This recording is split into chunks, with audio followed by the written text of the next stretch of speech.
Hey teman-teman, di video kali ini kita akan membahas metode testing. Jadi dalam menjalankan Facebook Ads, itu saya bagi menjadi 3 fase. Yang pertama testing, kedua optimizing, dan yang ketiga scaling.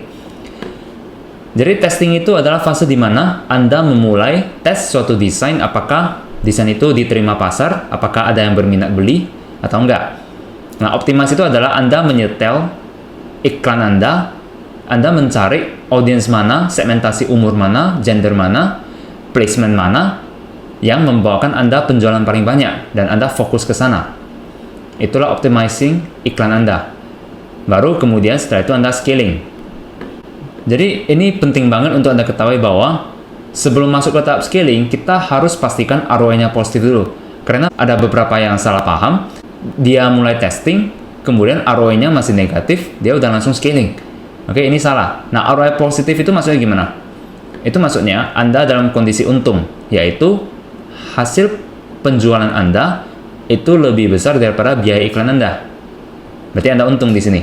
Nah, kalau ROI negatif, itu artinya biaya iklan Anda itu lebih besar dari hasil penjualan Anda. Nah, dalam testing, kita harus punya mindset basic yang benar. Oke, ada 3 yang menurut saya penting sebagai dasar dalam melakukan testing, yaitu pertama, Anda harus mengerti kalau sewaktu Anda testing itu Anda sedang membeli data. Oke, dan Anda bisa membaca data itu di Facebook Report. Anda pelajari data itu sehingga Anda bisa mengoptimize iklan Anda. Nah, dari Facebook Report yang akan saya tunjukkan nantinya, itu Anda bisa melihat trafficnya itu yang paling banyak dari placement mana, apakah desktop atau mobile. Nah, kemudian Anda juga bisa lihat yang klik iklan itu kebanyakan cowok atau cewek, kemudian umurnya berapa. Bahkan Anda bisa cek kebanyakan audiensnya itu dari kota yang mana. Data-data inilah yang sebenarnya Anda sedang beli waktu Anda melakukan testing. Kalau Anda mengerti cara menggunakan data ini, Anda akan tahu, oh, ternyata untuk desain yang ini, yang satu ini lebih sukanya itu yang cewek. Atau misalnya yang lebih suka desain ini yang di umur 55 ke atas gitu. Semakin lama Anda bermain di satu niche, itu semakin Anda mengenal karakteristik niche itu. Misalnya, untuk yang umur yang lebih muda, dia lebih suka desain yang seperti apa. Yang lebih tua, lebih suka desain yang seperti apa. Oke, nah ini contoh misalnya, contoh membeli data itu seperti ini. Ini saya punya campaign A. Ini screenshot yang campaign yang saya jalankan. Nah, hari pertama, itu saya sudah spend $41, oke, masih belum ada penjualan. Jadi ini adalah purchase, ini amount spent. Nah, yang klik websitenya itu udah ada 53, add to cart ada beberapa, oke, tapi tidak ada yang melakukan pembelian. Di sini saya sudah spend $41. Coba kita lihat hari kedua, day 2. Saya sudah spend $100. Dan purchase yang terjadi itu ada 3. Oke. Nah, ini purchase conversion value. Jadi harga baju total. Oke, ini bukan uang yang Anda terima. Jadi misalkan kalau satu baju kita profitnya $10, ya, kita supaya gampang hitung, kita anggap $10. Berarti di sini kita untungnya $30. Berarti saya spend $100, profitnya cuma $30. Berarti saya masih rugi $70, berarti ROI-nya negatif, ya kan? Nah, tapi di sini saya sudah mulai mendapat data kalau yang purchase itu di umur berapa? 45 sampai 54. Nah, ini adalah cost per purchase, yaitu biaya yang saya keluarkan untuk satu purchase. Coba kita lihat hari yang ketiga. Nah, ini terjadi lagi penjualan. Nah, di sini kita bisa lihat kalau penjualan itu memang lebih banyak terjadi di umur 45 sampai 54. Di sini saya mendapat data. Next, mungkin saya akan menjalankan iklan yang baru khusus mentarget ke umur yang ini. Oke, inilah contoh cara kita mempelajari data dan mengoptimasi iklan kita. Contoh kedua, ini campaign B. Ini saya sudah waktu itu saya sudah menjalankan iklan kira-kira 5 hari atau 6 hari. Dan terjadi check out sebanyak waktu itu saya masih menggunakan old pixel. itu istilahnya bukan purchase ya, masih check out. Jadi ini sama dengan artinya dengan purchase. Jadi amount spend waktu itu udah $38. Kemudian terjadi penjualan 10 baju. Jadi anggap saja satu baju untungnya $10, maka ini saya mendapat profit $100. Dikurang 38, profit bersihnya kira-kira $60-an. Jadi ini ROI-nya positif.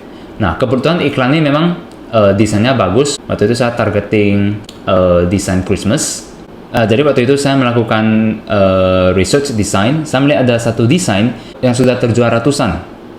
Jadi desain ini target ke Christmas. Dan setiap hari saya cek itu search-nya bertambah puluhan. Nah, jadi saya tahu desain ini menjual. Jadi saya membuat desain yang serupa. Saya ganti, tapi konsepnya sama gitu. Dan ini terbukti memang penjualannya hot untuk desain ini. Jadi ini sebenarnya saya sudah bisa langsung scaling dengan menaikkan budget. Nah, tapi saya cek di Facebook Report, saya coba split by placement. Nah, kebanyakan itu trafficnya datang dari mobile. Oke, dari iPhone berapa banyak? 52 kliks, dari Android 48. Nah, ini mobile. Kemudian saya split by age. Nah, di sini saya mendapatkan data yang sangat luar biasa, yaitu kebanyakan yang membeli, bahkan semuanya yang membeli itu adalah umur 18-24 tahun. Kebanyakan orang mengatakan kalau umur 18-24 itu nggak ada pembelinya. Oke, ternyata di desain ini malah yang beli itu di umur ini. Terus saya split by gender lagi. Kebanyakan penjualannya itu di female dibandingkan male.